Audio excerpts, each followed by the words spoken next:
उनके ऊपर उन्होंने जिन छोड़ रखा था। जो दूसरी मौसी थी उनके ऊपर भी उन्होंने जिन छोड़ रखा था।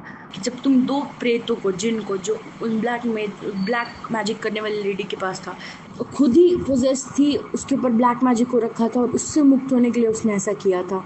जय श्री राम दोस्तों, आप सभी का स्वागत है अक्षय वशिष्ठ चैनल पर। इस चैनल पर मैं अक्षय वशिष्ठ आपको ऐसे पैरानॉर्मल इंसिडेंट और एक्टिविटीज के बारे में बताता हूँ जो कि हमारे फॉलोअर्स और सब्सक्राइबर्स हमारे साथ शेयर करते हैं। इंस्टाग्राम आईडी, जीमेल आईडी और अब एक ऐसा फोन नंबर जो कि आप स्क्रीन पर देख सकते हैं। तो कभी आपके साथ कोई पैरानॉर्मल इंसिडेंट हुआ हो, आप उसे रिकॉर्ड करके भेज सकते हैं। मैं अक्षय वशिष्ठ उसे नरेट करूंगा अपनी आवाज में।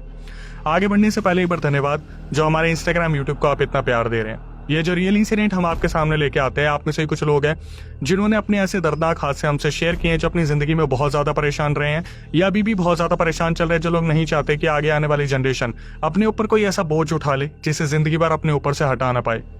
बिहार के बारे में तो आपने शुरू से ही सुना है। ऐसे ऐसे किस्से मैं आपके सामने लेके आया हूँ जहां पर हमने चुड़ैल, डायन, पंडुबा और ऐसे बहुत सारी एंटिटीज के बारे में सुना है जो बहुत स्ट्रॉन्ग तरीके से इंसानों को खत्म कर देती है अगर उनसे पंगे ले लिए जाए तो। बिहार में कहा जाता है कि आज के टाइम पर काला जादू इस तरीके से होता है, मतलब कि कहने की अगर कोशिश मैं करूं तो पुराने तांत्रिक ऐसी विद्याएं अपने बच्चों में छोड़ गए हैं कि वहां से वो सिर्फ एक लौंग तोड़ेंगे और यहाँ पर सामने वाले इंसान की मौत हो जाएगी। मैंने ऐसे बहुत सारे किस्से आपको बताए हैं और एक और ऐसा किस्सा मैं आज आपके सामने रखने वाला हूँ। आज का जो पूरा रियल इंसिडेंट है वो हमें आराध्या ने बताया।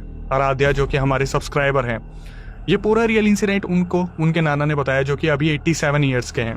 आगे बढ़ने से पहले थोड़ा सा नाना जी के बारे में जान लेते हैं। नाना जी पुलिस वाले हुआ करते थे, मामा जी जो थे वो भी पुलिस वाले हुआ करते थे। मतलब आराध्या का पूरा परिवार जो है वो लगभग पुलिस डिपार्टमेंट से ही है। ये पूरा रियल इंसिडेंट जब हुआ उस टाइम पर शायद नाना जी की उम्र 30 से 40 साल के बीच में रही होगी। नाना जी पुलिस में थे और घरों में अच्छी तरीके से रह रहे थे। हालांकि घर जो थे वो पार्टीशन के हिसाब से बने हुए थे। तो नाना जी के जो पापा थे उनके भी एक भाई थे और उन भाई से 2 लड़के हुए थे।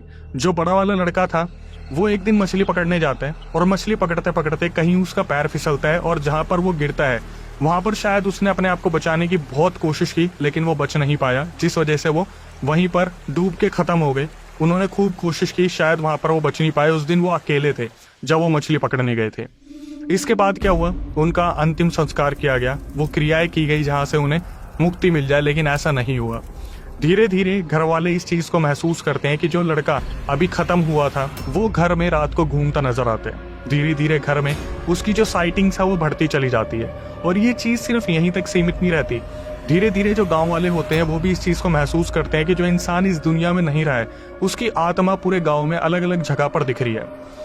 बहुत रिक्वेस्ट करने के बाद पूरे परिवार को गांव वाले रिक्वेस्ट करते हैं और फिर जो है एक तांत्रिक को बुलाया जाता है। तो तांत्रिक घर वालों की ही किसी की बॉडी में उस मरे हुए इंसान को बुलाते हैं जिसकी आत्मा आती है और बताती है कि इनने मेरे को स्थान नहीं दिया, अगर ये मेरे को स्थान दे देंगे और मेरे को देवताओं की तरह पूजना स्टार्ट कर देंगे तो मैं घर वालों की रक्षा करूंगा। मतलब वो पितृ योनि में न जाके प्रेत योनि में चले गए थे। और इसके बाद जब तांत्रिक ने उनसे बात करी तो एक स्थान दिया गया। स्थान देने के बाद वो घर में ब्रह्म बाबा की तरह रहने लगे। मतलब ब्रह्म राक्षस जैसे होते हैं ऐसे ब्रह्म बाबा भी होते हैं जो अपने घर की रक्षा करते हैं। तो घर वाले उन्हें ब्रह्म बाबा की तरह पूजा करते थे। यहाँ पर इस हिस्से को हम खत्म कर देते हैं। अब आते हैं दूसरे हिस्से पर। आराध्या ने बताया कि अक्षय भाई, नाना जी ने मेरे सामने ये चीज मेंशन की कि बिहार में एक बहुत बड़ा जंगल हुआ करता था, बिहार में जिसको बख्शी जंगल कहा करते थे। वहां पर एक बाबा रहते थे जो कि अघोर विद्या के लिए जाने जाते थे। उनकी शक्तियों की कोई सीमा नहीं थी। कहते हैं जब वो चला करते थे तो हवाएं और पेड़ उनके साथ चल दिया करते थे। मतलब उनके चलने पर हवा के झोंके साथ में चला करते थे। वो पूरे गांव की रक्षा किया करते थे। ब्रह्म बाबा घर की रक्षा करते थे और ये जो बाबा थे जो अघोर विद्या रखते थे ये पूरे गांव की रक्षा किया करते थे। एक दिन क्या होता है, जब जिंदगी बहुत अच्छे तरीके से चल रही थी, घर पार्टीशन के हिसाब से बनाए हुए थे, जैसे नाना जी का घर, फिर उनके भाई का घर और बड़े रिलेटिव्स आगे पीछे जैसे ताऊ मामा सब रह रहे होते हैं। तभी अचानक से एक दिन जब नाना जी अपने घर में थे, एक रिलेटिव आती है फीमेल, और वो रिलेटिव जो आई थी वो बहुत ज्यादा खुश थी। उसका पहनावा भी बहुत अच्छा था। नाना जी ने उसे पहचाना नहीं। वो जो लड़की आई थी वो लड़की सीधा नाना जी के सामने आती है और उनके पैर छूती है और बताती है कि मैं आपकी दूसरी जो रिलेटिव है जो दूसरे कोने में रहते हैं वहां से आई हूँ। नाना जी ने वेरीफाई करा। उस टाइम पर फोन तो नहीं था लेकिन नाना जी पहचान गए थे। जो नाम बताए गए थे वो सारे सिमिलर नाम थे। तो नाना जी ने फिर भी वेरीफाई करने के लिए बहुत सारे क्वेश्चन पूछे कि अच्छा उनके लड़के कैसे हैं, उनके लड़के कैसे हैं। तो वो जो लड़की आई थी उसने सारे सही जवाब दिए। तो नाना जी को पता चल गया कि अच्छा ये हमारे ही रिलेटिव में से किसी घर से आई है। अब वो जो औरत आई थी वो अपने साथ प्रसाद लाई थी, तो घर वालों को उसने प्रसाद देना शुरू करा। और वहां पर 2 मौसियां थी आराध्या की, जिनकी उम्र 21-22 साल रही होगी। वो उन रिलेटिव को अंदर लेके चली गई। अब उन रिलेटिव का नाम हम सुषमा रख देते हैं। तो जो सुषमा आई थी रिलेटिव्स के यहाँ से, बात करते टाइम वो जो सुषमा आई थी उन्होंने बताना शुरू करा कि मैं एक के लिए तो ब्लाउज लेके आई हूँ और एक को मीठा बहुत पसंद है तो उसके लिए नारियल के लड्डू लेके आई हूँ। तो वहाँ पर जो सुषमा आई थी उन्होंने इस चीज़ की जिद शुरू कर दी कि भाई ब्लाउज मेरे को अभी पहन के बताओ कि इसकी फिटिंग कैसी है। तो बहुत फोर्स करने पर जो मौसी थी बड़ी वाली वो जाती है और ब्लाउज पहन के आती है। तो इनकी आपस में कुछ बात हुई होगी जहाँ पर फिटिंग की बात हो रही थी। तो इसके बाद क्या होता है, जो दूसरी मौसी बैठी थी उन्होंने शायद थोड़ी ही देर पहले खाना खाया था, तो जो सुषमा आई थी उन्होंने फोर्स करके नारियल का लड्डू खिलाना शुरू कर दिया। जो छोटी मौसी थी उन्होंने भी लड्डू खा लिया। अब इसके बाद क्या हुआ, जो सुषमा थी वो बाहर आती है नाना जी के सामने और बोलती है कि अब मेरे को जाना चाहिए। तो नाना जी बोलते हैं कि हमारी बिरादरी सिर्फ यहीं तक नहीं है, वो जो बगल वाले घर है उसमें भी हमारे बहुत सारे जो है अपने रहते, तो आप उनसे भी मिलके जाओ। ऐसे अच्छा नहीं लगेगा कि आप इस तरीके से आए हो और इसी तरीके से सिर्फ हमसे मिलके चले गए, तो दूसरे बोलेंगे कि हमारे बारे में बताया भी नहीं। तो ये जो सुषमा थी ये उनके घर से निकल के, नाना जी वाले घर से निकल के दूसरे घर में जाती है। और वहां पे जाने के बाद क्या होता है, वहां जो दादी जी बैठी हुई थी एक, उनके अंदर अचानक से ब्रह्म बाबा आ जाते हैं जो उनके घर की रक्षा कर रहे थे। और वो ब्रह्म बाबा सीधा चिल्लाना शुरू करते हैं कि इस लड़की को घर से बाहर निकाल दो, अभी के अभी इस लड़की को घर से बाहर निकाल दो। ये अपने साथ जो प्रसाद लाई है उन पताशों में सुई डाल रखी है इसने, ये पताशों में भूत बांध के लाई है। इस पूरे प्रसाद में भूत ही भूत बंधे हुए हैं, जितनी जल्दी हो सके इसको घर से बाहर निकाल दो। ये सुनने के बाद सारे घर वालों को झटका लगा और ये जो ब्रह्म बाबा की आवाज थी सारे जितने भी इनके घर थे वहां पर गूंज गई। नाना जी ये सुनकर भाग के आते हैं और एकदम से पूछना शुरू करते हैं, लड़की क्या हमारे ब्रह्म बाबा सच बोल रहे हैं? तू अपने साथ प्रसाद में भूत लेके आई थी, तू सच बता तूने क्या किया? जैसे ही नाना जी ने ये बात बोली, जो अंदर 2 मौसियां बैठी थी वो अचानक से पोजेस होना स्टार्ट हो जाती है। इतनी बुरी तरीके से पोजेस हुई, नाना जी ने आराध्या को बताया कि जैसे ये अपने घर में गए, नाना जी इन्होंने देखा मौसियों की हालत, वो बुरी तरीके से बाल हिला रही है और दूसरी ने नाचना शुरू कर दिया, इधर से उधर अपना शरीर दे के मारना शुरू कर दिया। जो दूसरे घर में औरतें थी उन्होंने जब ये हाल देखा तो सुषमा को बुरी तरीके से पीटना शुरू कर दिया। सुषमा उस टाइम पर हंसना शुरू करती है, पीटते पीटते वो हंस के बोलती है कि मेरे घर का था, मैंने तेरे घर पे उतार दिया। अब ये सुनने के बाद नाना जी के पसीने छूट जाते हैं। मामा जी ने इस चीज को सुना कि हमारे घर पे किसी ने अपना उतारा कर दिया। मामा जी भी पुलिस में थे तो उनको रिमांड लेना बहुत अच्छी तरीके से आता था। उन्होंने क्या करा, बुरी तरीके से पीटना शुरू करा और बाल पकड़ के खींचना शुरू करा। तो आराध्या ने बताया, भाई जो चीज मैं बताने वाली हूँ ना, उसको सुन के मेरे भी रोंगटे खड़े हो गए थे। जब मामा जी ने बाल पकड़ के घसीटा तो बाल का वो हिस्सा ही निकल के आ गया और वो वहां से गंजी हो गई थी, वहां से रक्त बहना शुरू हुआ। लेकिन फिर भी वो जो सुषमा थी जो बाहर से आई थी वो हंसती रही, उस पर किसी भी चीज का कोई फर्क नहीं पड़ा। अब वहां जो लोग बैठे थे उन्होंने सुषमा को बांध दिया एक चेयर से और ये आते पहले वाले घर में नाना जी के। जितने भी रिलेटिव थे नाना जी के घर में आए तो उन्होंने देखा कि जो दोनों मौसियां थी वो बुरी तरीके से पोजेस हो रखी थी। बट क्यों किया गया ये सब कुछ, अभी तक किसी के कुछ भी समझ नहीं आ रहा था। मामा जी जाते और बार बार पूछते कि बता तूने क्यों किया, और वो बार बार एक ही बात बोलती है कि अब तो भेज दिया, अब तो डाल दिया, अब तुम कुछ नहीं कर पाओगे, अब आएगा मजा, मेरे घर का था मैंने उतार दिया। ये सुनने के बाद बार बार चाटे मारना शुरू करते हैं सुषमा को। तो नाना जी बीच में आ जाते कि नहीं, हम एक औरत पे हाथ नहीं उठा सकते, इसने जो किया वो हम बाद में देखेंगे, पहले ये देखना है कि अपनी बच्चियों को सही कैसे किया जाए।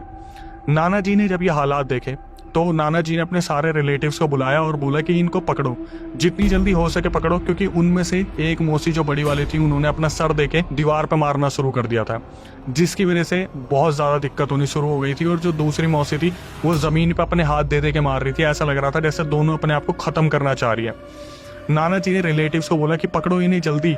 बाहर से कुछ लोग आए जो पहलवान थे, उन्होंने भी पकड़ने की कोशिश की और इन दोनों मौसियों ने इस तरीके से फेंकना शुरू करा लोगों को जैसे इनके अंदर पता नहीं कौन सी शक्ति आ गई है। उस शक्ति का प्रभाव देख देख के नाना जी बहुत ज्यादा घबरा रहे थे कि अब इनके घर में क्या क्या चीजें होने वाली हैं। उधर जो सुषमा बैठी थी कुर्सी से बंध के, वो अभी भी जोर जोर से हंसने लग रही थी। उसके माथे से रक्त बह रहा था लेकिन वो फिर भी हंस रही थी और नाना जी को समझ नहीं आ रहा था कि अब कौन कौन हमारे घर में आएगा और इन सब चीजों को ठीक करेगा। तभी नाना जी का एकदम से दिमाग चलता है कि बाबा जो भक्षी जंगल में बाबा बैठे हैं वो पक्का हमारी मदद करेंगे। नाना जी सीधा मामा जी को बोल के जाते कि ध्यान रखना, मैं अभी आ रहा हूँ, मैं बाबा को लेके आता हूँ, बाबा सब कुछ सही कर देंगे। एक पुलिस वाला इंसान जो इन सब चीज़ों पर भरोसा नहीं करता, आज अपने घर को बचाने के लिए बाबा की तरफ भागते जंगल में। सीधा भागते भागते जाते हैं और वहाँ पर देखते कि बाबा बैठे हुए हैं। बाबा को सिर्फ बोलने की कोशिश करते कि हमारे घर में जो औरत, बस इतना।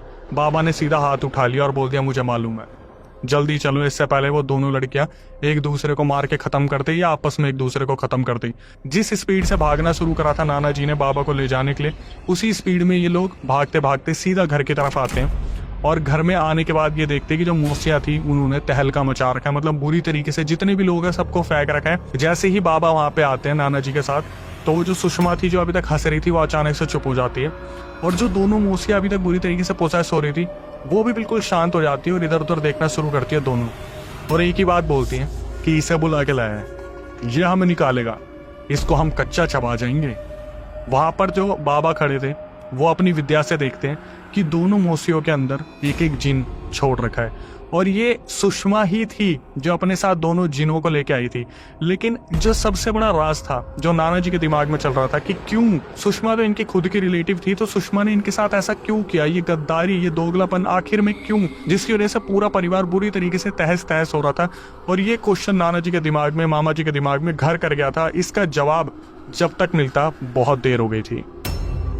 अब जब बाबा जी वहां पे आते हैं तो गांव में एक अलग ही आतंक सा मच गया था, और नाना जी के बहुत सारे ऐसे दुश्मन भी वहां पे रहते थे जो नाना जी से बहुत ज्यादा चिढ़ते थे। जब उन्हें मालूम पड़ा कि इनके घर में किसी औरत को पीटा जा रहा है तो उन लोगों ने इस चीज का फायदा उठाया, और बहुत सारे ऐसे लोग थे जो नाना जी के वहां पर दुश्मन थे, वो सारे इनके घर के आगे आके चिल्लाने लगते हैं कि बाहर निकल, तू एक औरत पे हमारे गाँव में कैसे हाथ उठा सकता है, हमारे गाँव की कोई इज्जत है, तेरे जैसे इंसान की हमारे गाँव में कोई जरूरत नहीं है, शर्म आनी चाहिए एक पुलिस वाला होकर तू एक औरत को मारने लग रहा है। नाना जी बाहर आते हैं और वो सबको बोलना शुरू करते हैं मुझे कोई शौक नहीं है और ना ही मैंने हाथ उठाया, और अगर ये मेरे घर वालों के ऊपर इतना सब कुछ करेगी तो तुम्हें क्या लगता है इस औरत को यहाँ से जाने दिया जाएगा? किसी को अगर बहुत अच्छा लग रहा है ना तो जाके उसके हाथ से लड्डू खा ले। तो वहाँ जो बैठी सुषमा थी जो भूत प्रेत लेके आई थी वो दोबारा हंसना शुरू कर देती है। उस टाइम पर जब ये बाहर सारे लड़ने लग रहे थे तो बाबा जो आए थे भक्षी जंगल से, जो सिद्धि प्राप्त बाबा थे, वो अंदर क्रिया करने लग रहे थे। तो इस गाँव में एक बहुत ही ज्यादा प्रसिद्ध टीचर थे जो बहुत ही ज्यादा अपनी विद्या के लिए जाने जाते थे, वो अचानक से बीच में आ जाते हैं और वो दोनों पक्ष को अलग करते हैं और पूछते हैं कि दिक्कत क्या है। तो नाना जी बताना शुरू करते हैं कि ये जो औरत आई थी ये हमारे घर की औरत है, मतलब रिलेटिव में, लेकिन इसने हमारे साथ ये गद्दारी कर दी। तो टीचर दूसरे लोगों से पूछते हैं आपको क्या दिक्कत है, तो वो बताते हैं कि ऐसे ऐसे हमारे गाँव की इज्जत मट्टी पलीत कर रहे हैं, किसी औरत पे हाथ उठा रहे हैं, चाहे वो कहीं की भी हो, कोई भी हो, है तो औरत ही। तो वो जो टीचर थे वो बड़े प्यार से समझाते हैं, नाना जी को बोलते हैं देखो भाई साहब आप उस लड़की पे हाथ मत उठाना, वो आपके घर की है, उसने जो किया ये आपका एक घरेलू मुद्दा है, उसे उसी तरीके से सॉल्व करो। उन टीचर ने बड़े ही समझदारी से उस युद्ध को, उस वहाँ पर जो लड़ाई होने वाली थी वहीं पर खत्म कर दिया, और जो दूसरे लोग थे वो वहाँ से चले गए। हालांकि जो सुषमा थी वो वहाँ पर बैठी बैठी हंस रही थी और बाबा अंदर अपनी क्रिया में लगे हुए थे। तो जब नाना जी आके देखते हैं तो वो बाबा को उस हालत में पाते हैं जहाँ पर ये भी सोच में पड़ गए कि बाबा के ऊपर इतना बड़ा, मतलब किस चीज़ का जो है एक आक्रमण हो गया। बाबा की जो हालत हो रखी थी वो बार बार मंत्र पढ़ रहे थे, मौसिया वहाँ पे बैठी हुई थी, अंदर जो रिलेटिव थे वो देख रहे थे, और बाबा के नाक से और कान से दोनों जगह से रक्त बहने लग रहा था। बाबा को क्रिया करते हुए आधा घंटा हुआ था और ऐसा लग रहा था जैसे दोनों मौसियाँ बुरी तरीके से वहाँ पे चिल्ला रही हैं, इधर उधर घसीट रहे अपने आप को। तो फाइनली हुआ क्या, जो बड़ी वाली मौसी थी उनके अंदर से जिन को निकाला गया। बड़ी मुश्किल से हार थक के अपनी विद्या से दूसरा जिन निकालते हैं। दोनों जिनों को निकाला गया और एक मटके में कैद करा गया। अभी तक जो सुषमा हंस रही थी वो अचानक से चुप हो जाती है, क्योंकि सुषमा को पता चल गया था कि फाइनली वो जो दो जिनी अपने साथ लेके आई थी उनको उतार दिया गया है। तो नाना जी पूछना शुरू करते हैं बाबा से कि ये बाबा जी मेरे घर में कैसे हुआ, क्यों हुआ, इस औरत ने क्यों करा। तो बाबा जी सिर्फ एक बात बोलते हैं कि मुझे जो करना था वो मैंने कर दिया, मुझे बस इतना पता है कि अपने साथ ही एक ब्लाउज लेके आई थी, उसमें छोटे छोटे पिन के टुकड़े थे।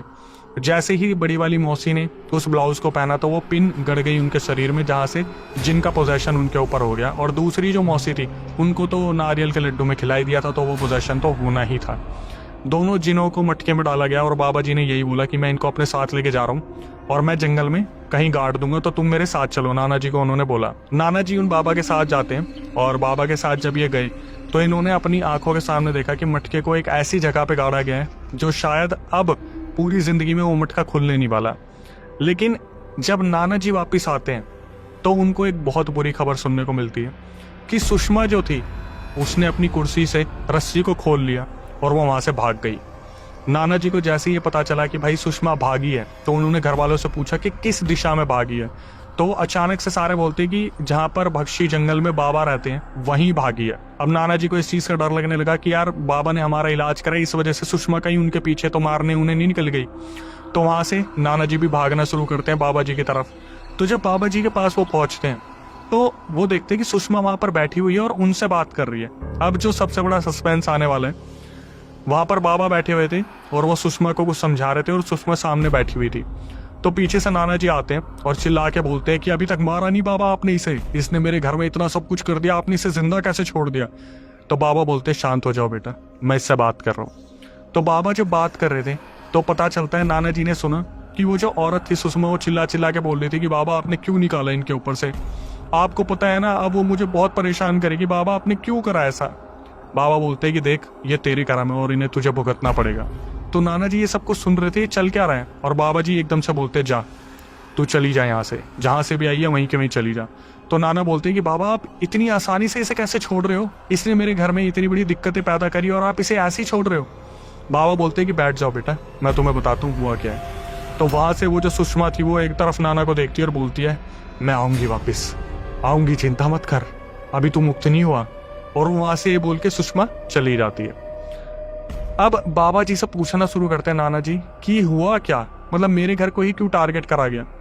तो बाबा जो थे वो नाना जी को बताते हैं कि ये जो सुषमा आई थी ये कोई आम लड़की नहीं है, ये खुद पोजेस थी।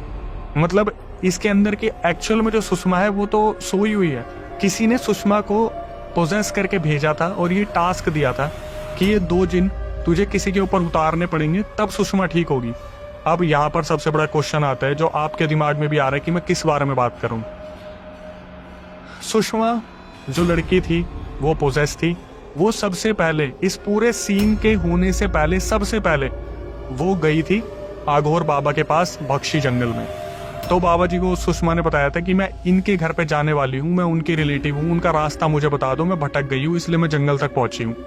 तो बाबा जी ने पहचान तो सुषमा को पहले ही लिया था कि ये भी पोजेस है और अपने साथ ये जो चीजें लेके आई है ये पूरे घर को तबाह करने के लिए लेके आई है नाना जी के। तो नाना जी को संदेश पहुंचाया गया और नाना जी भक्षी जंगल में बाबा जी के पास पहले आए थे और जो बाबा थे उन्होंने बताया कि ऐसे ऐसे आपके रिलेटिव है, ये खो गई थी, तो आप इसे अपने घर पे लेके जाओ और ध्यान रखना। तो जब ध्यान रखने वाली बात हुई थी तो वो जो भक्षी जंगल में बाबा बैठे थे, जो आघोर बाबा थे, उन्होंने इनडायरेक्टली इशारा दिया था कि ध्यान रखना अपने घर का और इस औरत का। तो उस टाइम पर नाना जी को लगा कि जो बाबा जी वो बोल रहे कि अच्छा खासा सेवा पानी करना, कितने टाइम बाद रिलेटिव आई है। नाना जी जो अब बैठे हुए थे वो पूछते कि बाबा आपने मेरे घर पे क्यों भेजा इसे जब आपको पता था कि ये पोजेस थी। तो बाबा बोलते कि मैं इसको उतारा नहीं करूंगा क्योंकि ये अपने बुरे कर्मों की वजह से अपने ऊपर ब्लैक मैजिक करवा के बैठी हुई है।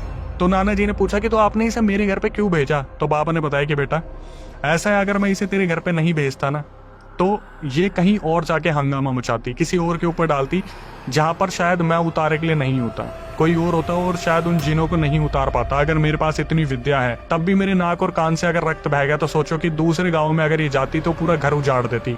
मुझे मालूम था ये किस चीज को पूरा करने आई है, इसीलिए मैंने तुझे तेरे घर से बुलाया और इसे तेरे साथ भेजा, लेकिन खबरदार रहने को बोला था। मुझे पता था ये तेरे घर में क्या करेगी, लेकिन मैं भी अपनी तैयारी करके बैठा हुआ था। मतलब इस पूरे रियल इंसिडेंट में सबसे पहले सुषमा बाबा जी के पास ही पहुंची थी इनका घर पहुंचने के लिए। तो बाबा जी ने नाना जी को बुलाया और नाना जी के साथ भेजा। नाना जी के साथ जब ये गई घर में रिलेटिव बन के तो इसने इतना सब कुछ करा था और बाबा जी ने ये सब कुछ इसलिए करवाया था क्योंकि सुषमा जो भी सब कुछ वहां पे करने वाली थी बाबा जी ही उसे रोक सकते थे, लेकिन पहले होने देना था, फिर उस चीज को दबाना था, फिर उस चीज पर कब्जा पाना था। जैसे कि हमारे सारे भगवान करते हैं कि पहले खुद वरदान देते हैं फिर खुद उस चीज का खात्मा करते हैं। ऐसे ही बाबा जी ने उस टाइम पे किया था कि वहां पर सारी चीजों को पता तो कर लिया था और लेकिन उन्हें पता था कि अगर ये किसी और गांव में जाएगी तो वहां तहलका मचाएगी, इसलिए इनके घर में भेजा नाना जी के। जो वो करने आई थी उसे करने दिया और फिर जो है इस चीज को रोका। अब दूसरा क्वेश्चन आता है कि सुषमा पोसेस कैसे हुई। बिहार में एक बहुत ज्यादा प्रसिद्ध मंदिर है, बहुत ही ज्यादा, जिसकी बहुत ज्यादा मान्यता है, जहां पर उतारे होते हैं, जिनका नाम है हरिराम बाबा मंदिर। प्रणाम है ऐसी जगह को जहाँ पर इस तरीके के उतारे हुआ करते हैं, जहाँ पर भूत प्रेत की समस्याएं हटाई जाती हैं। सुषमा एक दिन उस मंदिर के सामने से जा रही थी, वहाँ से 2 जिनों को किसी एक इंसान के ऊपर से उतारा, और जब सुषमा वहाँ से जा रही थी तो किसी एक तांत्रिक ने सिद्ध कर लिया उन जिनों को और सीधा सुषमा के अंदर डाल दिया। सुषमा अपना इलाज इधर उधर करवाती घूम रही थी जब उन्हें पता चला कि 2 जिन उनके ऊपर छोड़ रखे हैं। तो सुषमा को ये टास्क दिया था कि तुम्हारे ऊपर से 2 जिन तब उतरेंगे जब अपनी चीजें तुम किसी और के ऊपर डाल दोगी। लेकिन हुआ क्या, जब मटके में इन 2 जिनों को बाबा ने कैद करा तो कोई तीसरी एंटिटी थी जो सुषमा के अंदर आ गई। मतलब सुषमा को पहले तो 2 जिनों ने पकड़ रखा था, उसके बाद सुषमा पे से जो 2 जिन उतरे तब भी किसी दूसरी एंटिटी ने उनको पकड़ लिया। मतलब सुषमा अभी तक पोजेस है, उन्हें लग रहा है कि वो ठीक हो गई हैं, वो ठीक नहीं हुई है। बाबा जी ने सारी चीजें नाना जी को एक्सप्लेन की, एक एक चीज बता दी और आखिरी में यही बता दिया कि बेटा वो अभी भी पोजेस है, जो सुषमा है उसे जाने दो, मैंने उसका भूत नहीं पकड़ा, उसके अंदर की चीजों को नहीं निकाला, क्योंकि वो अपने कर्मों से बंधी हुई है और वो चीज उसके साथ रहेगी। उस एंटिटी को, सुषमा की एंटिटी को अब और भी कोई निकालेगा तो कोई और सुषमा को पकड़ लेगा। बाबा जी ने नाना जी को सारी चीजें बता दी थी और नाना जी को सलाह दी गई कि अब अपने घर में जाओ, घर में शांति बनाए रखो और आगे से अब तुम्हारे साथ कुछ भी नहीं होगा। हालांकि वो जो बाबा जी है वो अब हमारे बीच में नहीं रहे हैं। आराध्या ने बताया कि वो जो बाबा जी थे उन्होंने अपना देह त्याग दिया और वो इस दुनिया से चले गए हैं, या फिर कोई शक्ति बन के अभी भी बिहार में उस गांव की रक्षा कर रहे हैं। तो पहले ऐसे बाबा जी को प्रणाम। जो वहाँ का प्रसिद्ध मंदिर है श्री राम बाबा मंदिर, उसको प्रणाम।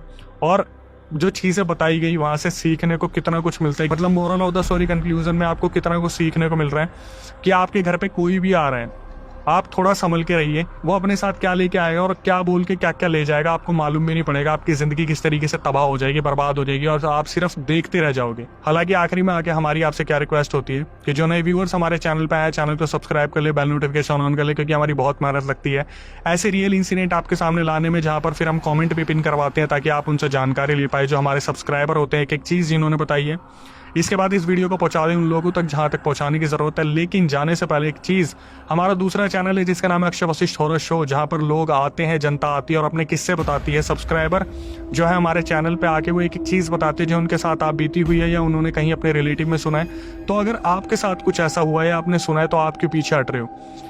पूरी प्रक्रिया मैं आपको बता देता हूँ। अगर आप हमारे चैनल का सदस्य बनना चाहते हो, आपको लगता है आपके साथ भी कोई आप बीती हुई है या आपने सुना है जो आप जनता के सामने रखना चाहते हो, तो उसकी पूरी प्रक्रिया स्क्रीन डिस्क्रिप्शन पे जो नंबर दिख रहा है उस पर पूरा रियल इंसिडेंट रिकॉर्ड करके भेज दीजिए और मेंशन कर दीजिए भाई मैं आना चाहता हूँ पॉडकास्ट में। दिल्ली में हमारा सेंटर है, रिकॉर्डिंग एक बार रिव्यू की जाएगी, हमारी टीम रिव्यू करेगी, उसके बाद आपको बुलाया जाएगा और हम बैठेंगे जनता के सामने, कुछ ऐसे रियल इंसिडेंट आएंगे जहाँ से किसी की गलती किसी की सीख बन पाए। इसके बाद कभी आपके साथ कोई पैरानॉर्मल इंसिडेंट हुआ हो तो आप उसे रिकॉर्ड करके भेज सकते हैं। मैं अक्षय वशिष्ठ उसे नरेट करूंगा अपनी आवाज में। जो प्यार आप इंस्टाग्राम यूट्यूब को दे रहे हैं इसी तरीके से बनाए रखिए और जितना ज्यादा हो सके माँ बाप पे ध्यान दीजिए, अपने भाई बहनों पे ध्यान दीजिए, अपने घर वालों पे ध्यान दीजिए। बाहर का लाया अगर कोई इंसान आपके घर में किसी को खिला देगा तो बहुत दिक्कत हो जाएगी, तो थोड़ा सा देख के। आखिरी में आके इतनी कहूंगा, जितना ज्यादा हो सके माँ बाप का ध्यान रखिए, दादा दादी नाना नानी सबका ध्यान रखिए। भाई बहनों को डेली कुछ ना कुछ सीख दीजिए कि ऐसे करने पर दिक्कत हो सकती है। बाहर का लिया अपने घर में मत लीजिए। रिलेटिव अगर आ रहे हैं तो थोड़ा सा देख के रखिए। मैं ये नहीं कहूंगा सब पे फिंगर उठा रहा हूँ, बट आपकी जिंदगी आपके हाथ में है और आप बोलते ना नजर हटे दुर्घटना घटी, वो वाली चीज अपने साथ मत होने दीजिए। टिल देन नई वीडियो नए पॉडकास्ट आने तक stay tune with the channel. उनके कहने का मतलब था वो इसे और कहीं और नहीं छोड़ सकते, तो उनको यहाँ पर बांध के उन्होंने अभिमंत्रित करके उसे घड़े के अंदर डाल दिया। जिस लेडी को इसने निडल ला के चुभाने को बोला था, उसको जो खुद पोजेस थी, इन्होंने बोला था जब तुम 2 प्रेतों को छोड़ के आओगे ऐसे अपने किसी नोन के यहाँ पे तो हम तुमको आज़ाद कर देंगे। और वो लेडी खुद पोजीशन में थी जो खुद जिन्नों को दे के गई दोनों को। उसके बाद से बाबा ने बोला इसे जाने दो, इसका प्रेत मैं नहीं उतारूंगा, ये इसके खुद के कर्म है, और उनको जाने दिया गया।